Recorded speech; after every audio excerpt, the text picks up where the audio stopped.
Hello everyone. We want to greet you and wish you a very happy Thanksgiving.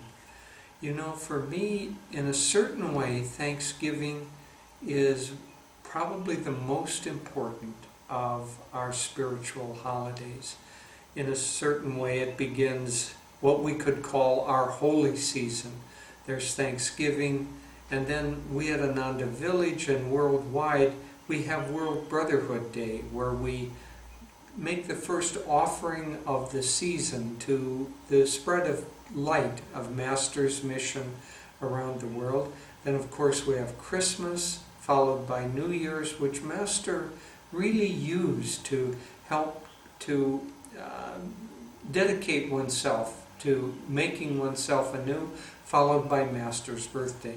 But coming back to Thanksgiving, the way to enter into that holy period is by opening your heart to God and giving thanks for what He has given you, and in fact giving thanks for everything that you've received.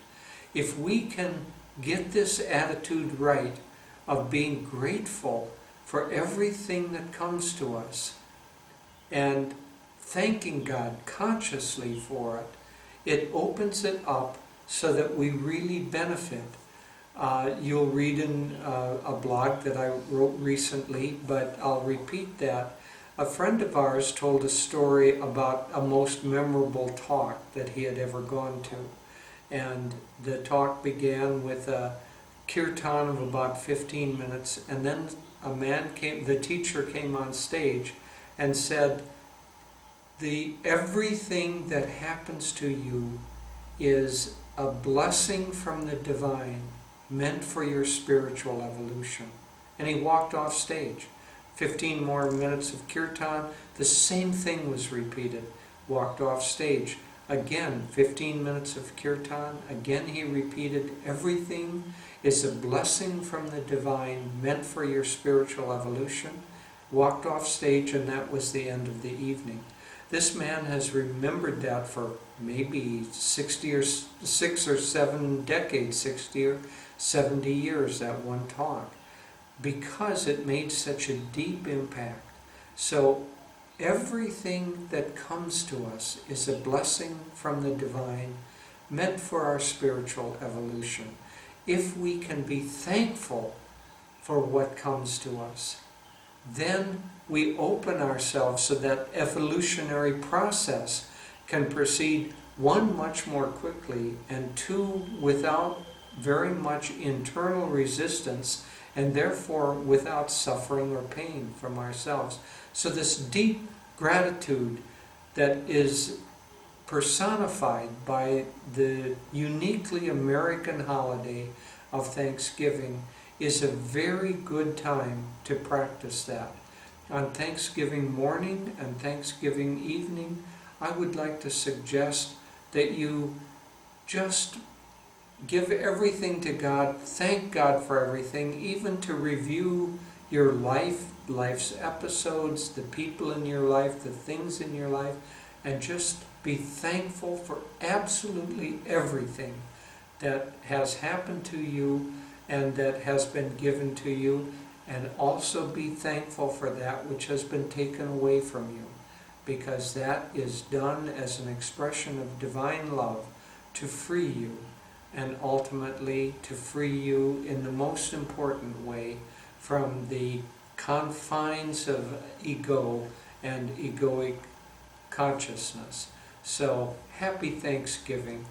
I'm thankful that we have this beautiful, beautiful family together in God. God bless you.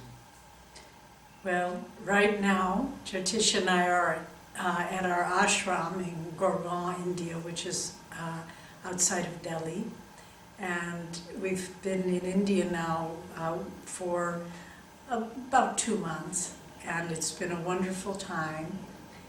You know, there's a saying that you may have heard, I cried because I had no shoes until I saw a man who had no feet. And being in India, this thought is driven home every single day of your life that you live here, because there's so much suffering, there's so much hardship. I was saying to Jyotish recently, one of the reasons it's hard to be in India is every day you see people struggling and exhausted and old before their time, simply trying to eke out a subsistence living. And it's hard to see the fatigue and suffering and hopelessness on their faces.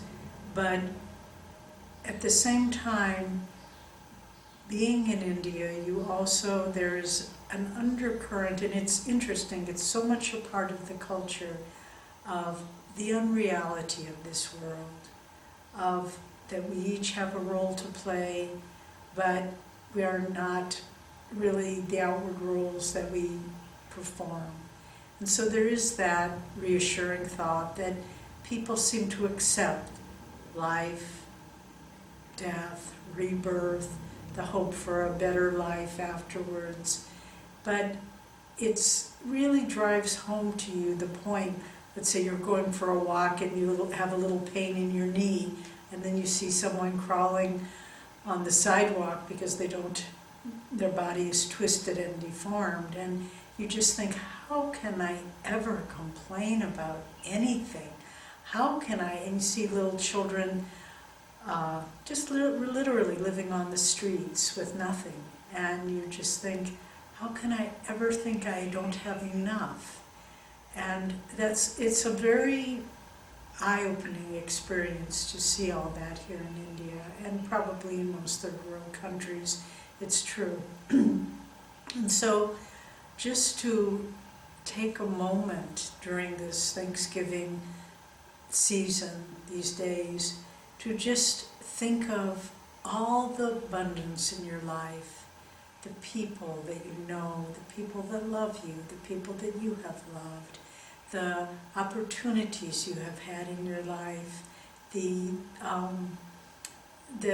abundance with which you are surrounded. But most importantly, the greatest thing we have to be grateful for is the presence of God and Guru in our life, because with that we can experience absolute contentment, absolute sense of satisfaction and fulfillment and joy, whether we're sick or well, whether we're poor or rich. We realize that behind all of these poles of duality, the true reality is the presence of God's joy, of Guru's grace in our lives. So above all this Thanksgiving, we urge you to take the time to look to the giver behind all gifts, not only the gifts they have given us, but the source from which they came, and that's God's love for every single one of us.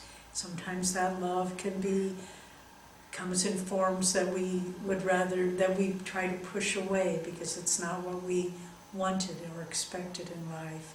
But as Jyotish was saying, if we can see that everything that comes is a blessing, and the greatest blessing of all is to be under the protection, guidance, and the grace of a great Guru like Paramahansa Yogananda. We wish you a very happy Thanksgiving.